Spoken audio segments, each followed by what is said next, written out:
গতকাল রাতে আমি যখন লাস্ট বাইকটা গ্যারেজে পার্কিং করি, আমি বাইকের চাবি বাইকের সঙ্গে রেখে মিটার অন রেখে আমি বাসায় চলে যাই এবং সারা রাত মিটার অন অবস্থাতেই থাকে।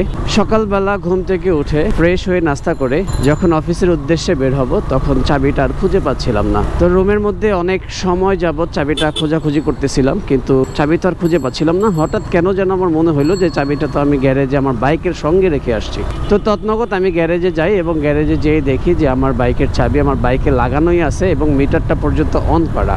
যদিও এটা পার্সোনাল মানে নিজস্ব একটা গ্যারেজ, যার জন্য আলহামদুলিল্লাহ কোনো ক্ষয়ক্ষতি হয় নাই, কিন্তু চিন্তার বিষয় হচ্ছে আমি এই বাইকটা নিয়ে অনেক জায়গায় যাওয়া হয় অফিসিয়াল কাজে, অনেক রাস্তায় বা অনেক অচেনা গ্যারেজে আমার বাইকটা পার্কিং করতে হয়। যদি এইসব জায়গায় আমি এই ভুল কাজটা করতাম তাহলে আমার সাথে ঘটে যেতে পারতো খুব বড় ধরনের একটা দুর্ঘটনা, যেটা আমি কখনোই সইতে পারতাম না, কারণ এই জিনিসটা আমার খুব শখের এবং ভালো লাগার একটা জিনিস।